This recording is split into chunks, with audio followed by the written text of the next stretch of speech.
Welcome back, everybody. A really exciting conversation and some wonderful music ahead for us on this Wednesday. With us in studio today, we have the co-founders of the Duluth Chamber Music Festival. That's Sayaka Tanikawa and Matt Young. Thank you guys so much for being here today. Thank you for having us. Absolutely. Well, first off, tell us a little bit about the Duluth Chamber Music Festival. What is it and how did it get started?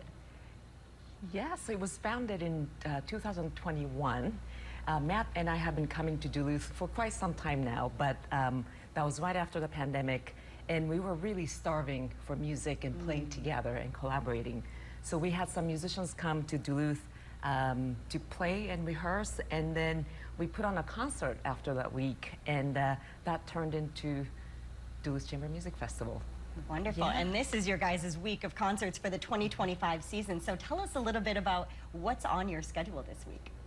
Yeah, thank you. I think in our fourth season, we're trying to find our footing as a fixture in the community and welcoming friends and colleagues from all over the world, really, to bring some of the best possible chamber music that we find personally fulfilling and sort of making a musical statement.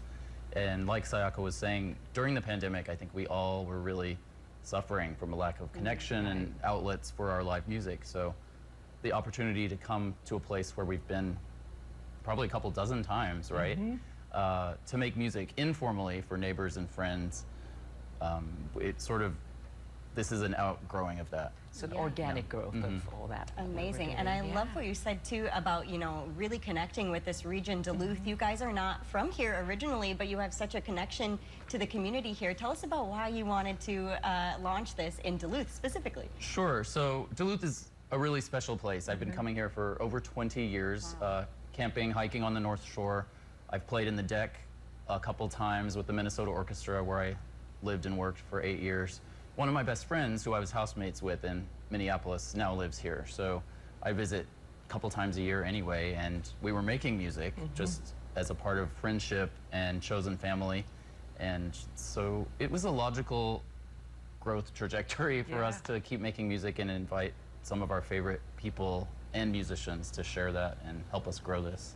Cool. And Sayaka, what connection do you have to Duluth, and why do you love this community? What's not to love? Yeah, right.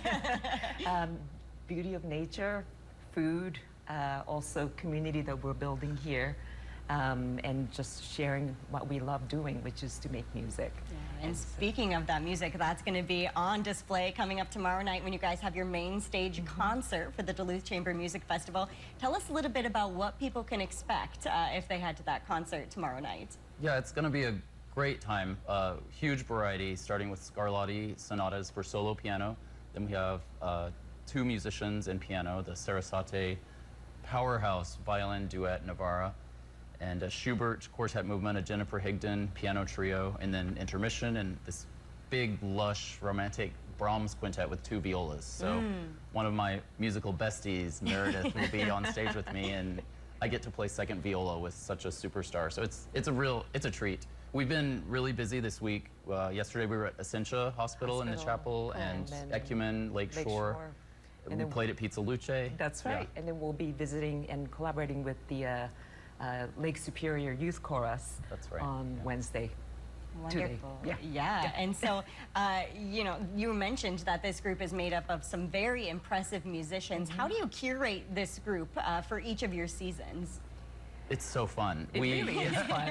So a lot of fun phone calls and texts with ideas of who to get, but we have such a wealth of friendship in the musical community and profession that, you know, I think we have a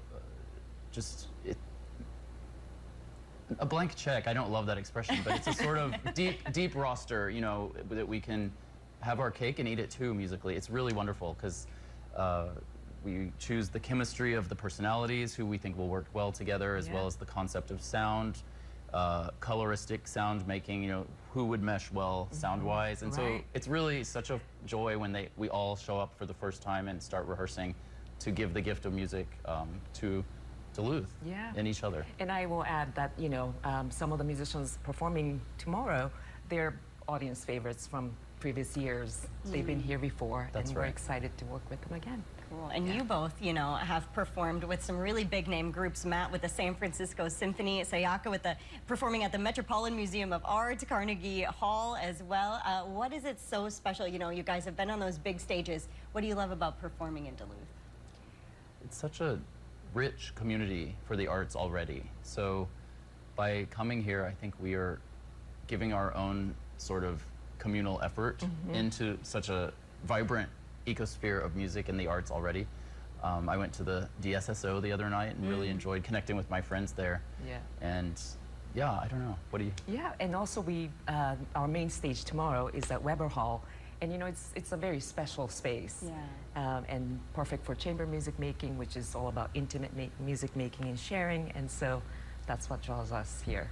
Looking forward to that beautiful concert. Thank you both so much for being here with us today. And make sure you stick around because some of the musicians will be sharing some of the beautiful music you can expect to hear tomorrow night right here in studio with us when we come back right after the break. Stay with us.